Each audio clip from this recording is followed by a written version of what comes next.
साथियों नमस्कार। वंदे मातरम। मैं राजू मिश्रा, विश्व शक्ति पार्टी का प्रदेश उपाध्यक्ष और किसान मजदूर जागृति मंच का संयोजक भी हूँ।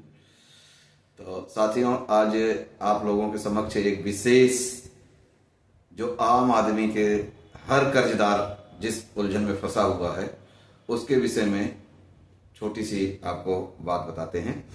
जैसे अभी आजकल मेरे पास एक दो दिन हुआ, एक दो फोन आए कि सर मेरे ये लोन है, मेरे ये लोन है, ये लोन है, ये लोन है।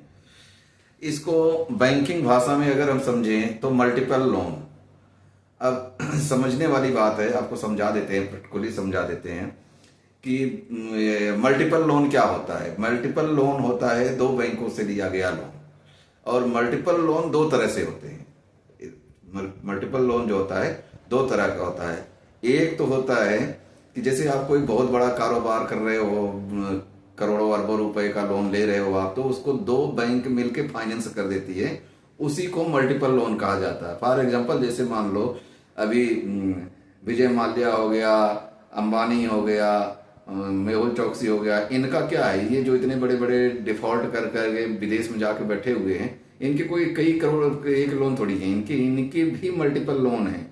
यानी जब कोई प्रोजेक्ट बड़ा हो जाता है तो उसको क्या होता है कि दो बैंक मिलके, तीन बैंक मिलकर के फाइनेंस कर देती हैं।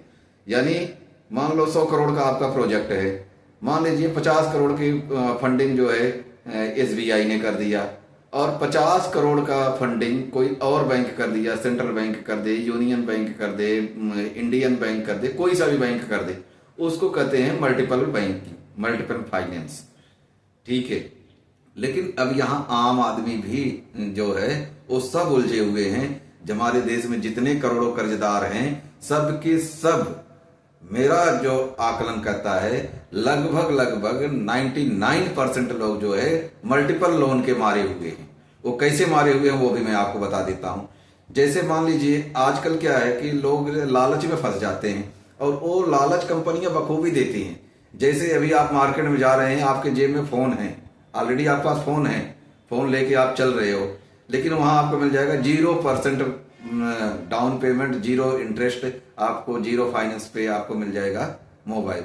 आप क्या गए, पहुंच गए शोरूम में, चले गए, आईफोन लेके आ रहे हो, ये ले आ रहे हो, वो ले आ रहे हो, लैपटॉप ले आ रहे हो, टीवी, फ्रिज, दुनिया भर के आजकल सारे, मतलब जितने भी घरेलू वस्तु हैं वो सब लगभग सब 0% पे मिलते हैं। और आप जाकर के धड़ल्ले से अपना पैन कार्ड, आधार कार्ड दिया और फाइनेंस करवा लेके चले आए।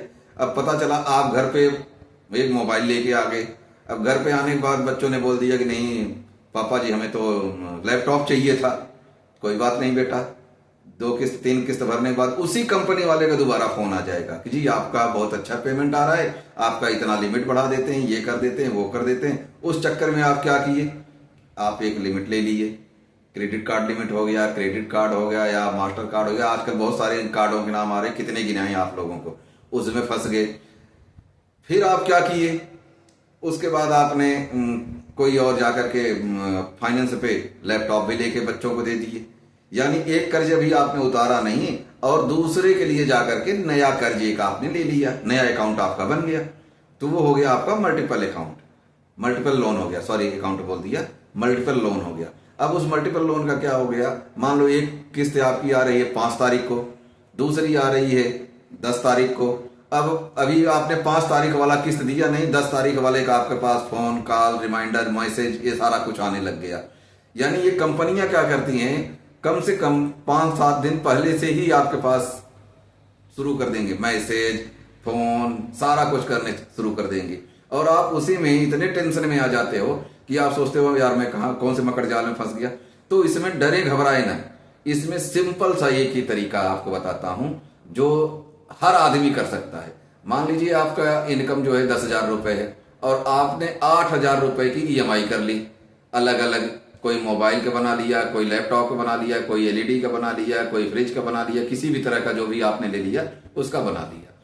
अब आप क्या करते हैं, फंसते कैसे चले जाते हैं, उस लोन की ईएमआई देने के लिए आप अड़ोसी पड़ोसी, नात प्यारे, रिश्तेदार, फ्रेंड सर्कल में पैसे ले लेते हैं कि भाई इसकी किस्त भरनी है, 4 दिन बाद दे दूंगा, 5 दिन बाद दे दूंगा, हफ्ते बाद दे दूंगा, महीने बाद दे दूंगा। आपने ले लिया, और पता चला कि उसके पैसे न देने के कारण आपका समाज में भी आपका रिपुटेशन डाउन हो गई, आप समाज में भी लड़ाई झगड़ा होने लग गया, मनमुटाव हो गया किसी तरीके से, जो भी है। हर आदमी को हम एक कैटेगरी में नहीं लेते, लेकिन अधिकतर ऐसा होता है। अब इसमें आपको करना क्या है? पहली चीज तो आप ध्यान रखें, जो भी, चाहे 1 लोन हो, चाहे 2 लोन है, चाहे 50 है, कभी भी किसी से, रिश्तेदार से, बानिया से ब्याज पे पैसे लेकर के नहीं EMI देना। पहली चीज आप ये नोट कर लें। इससे कम से कम आपका समाज में आप एक रिस्पेक्टेड आदमी बने रहोगे। नंबर 2, अगर आपके पास पैसे नहीं है, पैसे है तो दे दो इनको, पैसे दे करके अपने मरे से, गले से मरा हुआ सांप निकाल दो, लेकिन मुड़ के दोबारा ऐसा काम मत करना। अगर पैसे नहीं है तब क्या करना है आपको? आप शांति से बैठ जाइए, उनका कॉल आएगा, आपके पास आएगा। आपके सिवा, आप अगर आपने लोन लिया है तो आपके सिवा आपकी पत्नी, आपके बच्चे, आपके पापा, आपके मम्मी, वो किसी को फोन नहीं कर सकते। सीधा सा आपको मैं बता रहा हूं तरीका। आपने क्या करना, पैसे नहीं है आप बंद कर दीजिए देना, बिल्कुल भी मत दीजिए, शांति से आप बैठ जाइए।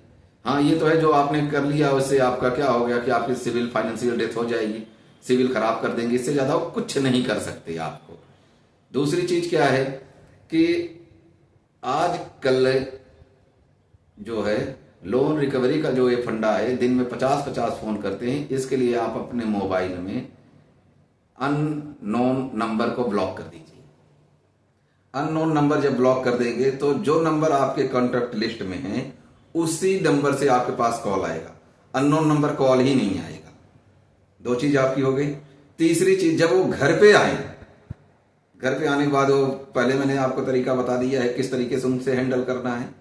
आप शांति से बिना किसी टेंशन के आप अपने घर में बैठिए, और जब आप पैसे थोड़ा थोड़ा इकट्ठा कीजिए, सेव कीजिए, सेविंग खाते में आप डालते जाइए। जैसे ही आपके पास लोक अदालत का, राष्ट्रीय लोक अदालत का सम्मान आए, आप लोक अदालत में पहुंचिए, वहां पे आप लोन अपना सेटलमेंट कर लीजिए, क्योंकि छोटे छोटे लोनों में आप कोर्ट केस नहीं लड़ सकते, और बोदरिंग टेंशन सबसे ज्यादा छोटे केसों में होती है।